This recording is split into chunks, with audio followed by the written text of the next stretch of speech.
क्या हो गया? यही हुआ है ना कि अभी थोड़ी सी तकलीफ़ आ गई है, मन में चिंता हो गई है नौकरी को लेकर। ठीक हो जाएगा। देखो, अगर किसी चीज़ में फँसे हो ना तो डरो मत, उसका सामना करो। जहाँ सवाल खोज रहे हो जवाब भी वही है। और जब गलत किए ही नहीं हो कुछ भी ना तो डरो मत।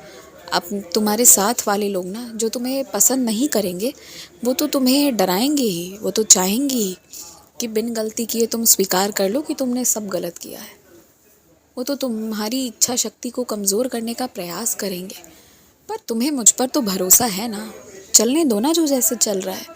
तुम जहाँ रहोगे ना मैं रखूँगा वहाँ। तो अगर मैं रखूँगा तब तो तुम खुश ही रहोगे ना, ये तो पता है तुम्हें। तो किस बात का डर है तुम्हें? ठीक हो जाएगा।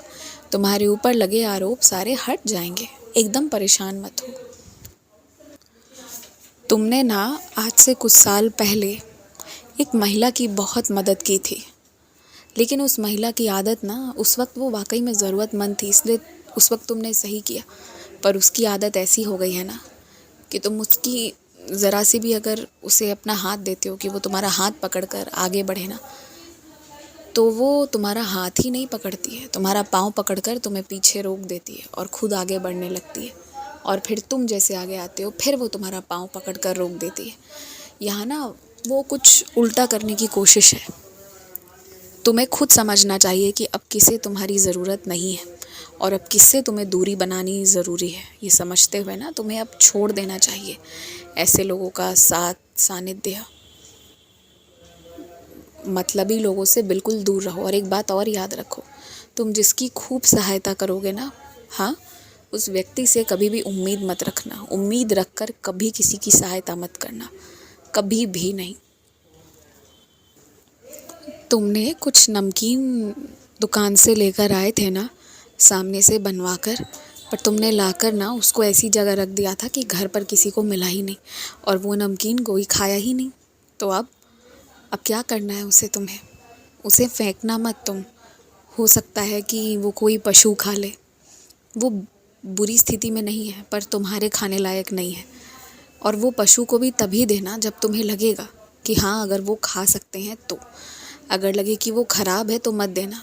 पर जितना मैं देख पा रहा हूँ, जो तुमने जितने प्रेम से उसे लेकर आया था ना, उसमें प्रेम है और प्रेम के कारण वो ख़राब हो ही नहीं सकता। लेकिन ये ना तुम कह लो कि तुम प्यार से लाए थे पर तुम सब नहीं खाए, तुम्हें इसका अफसोस है। परंतु ये एक छोटी सी सज़ा ही समझो मेरी तरफ से। बुरा मत मानना मेरे बात का, पर ये इसलिए ना क्योंकि तुम बहुत चीज़ें खरीद कर लाते हो, पहले भी लेकर आए हो। तुम्हारे ना लाखों लाख रुपए इसी में चले गए हैं, बर्बाद हो गए हैं, क्योंकि तुम बहुत प्यार से बनवा कर चीज़ों को लाते हो मगर ना उसे या तो खाते नहीं हो या ध्यान नहीं देते हो, रख कर भूल जाते हो। और कुछ महीने बाद जब वो तुम्हारे खाने लायक नहीं होना, तब तुम्हें उस चीज़ का स्मरण आता है कि अरे, ये तो मैं लेकर आया था। और बाद में वो कूड़ेदान में जाता है और वहाँ से कोई जानवर उसे उठाकर खाता है। तो ये चीज़ बहुत सालों से हो रहा है, तुम्हें नहीं ध्यान है। पर अगर तुम किसी दिन हिसाब करने बैठो ना तो लाखों रुपए तो तुम्हारे इसमें निकल जाएंगे। 1-2 लाख रुपए तुमने इसी में लगाया है। तो इस चीज़ का ना थोड़ा ध्यान रखो। और तुम्हारे माता पिता किसी कन्या का विवाह करवाना चाहते हैं ना, तो ये उनकी बहुत अच्छी सोच है। वो तुमसे कह रहे हैं कि वो अपने पैसे लगवा कर करवाएंगे, तो मना मत करो।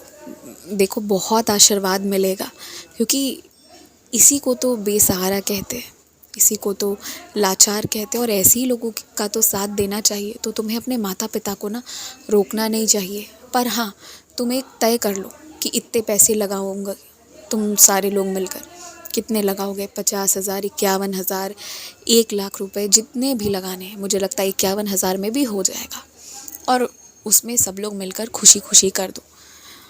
और तुम मेरे मंदिर में भी बहुत अच्छे से ये विवाह करवा सकते हो। जो होगा ना फिर वो बहुत अच्छा होगा। सब खुश हो जाएंगे, बहुत आशीर्वाद मिलेगा।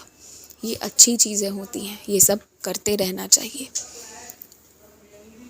खूब खुश रहो, आगे बढ़ते रहो, हमेशा मुस्कुराते खिलखिलाते रहो। जिसे खून की ज़रूरत है और जो तुमसे मांग रहा है ना कि तुम थोड़ा सा अपना रक्तदान करो, तो जिस भी अस्पताल में करने जाओगे ना, वहाँ साफ़ सफाई का ध्यान देना। और ऐसे ही कोई तुम्हारा खून नहीं ले, बिल्कुल तरीके से, साफ सुथरे तरीके से वो किया गया हो, इस बात का ध्यान रखना। और इस बात का ध्यान रखते हुए फिर तुम ये नेक काम बिल्कुल कर सकते हो। खूब खुश रहो। और एक बात कहूँ मैं तुमसे, आज मेरा एक काम कर दोगे क्या, सिर्फ आज के लिए? आज किसी को ना तुम्हारी प्रार्थना की बहुत ज़रूरत है। आज अध्याय 35 मेरी सच्चरित्र का पढ़ दोगे क्या?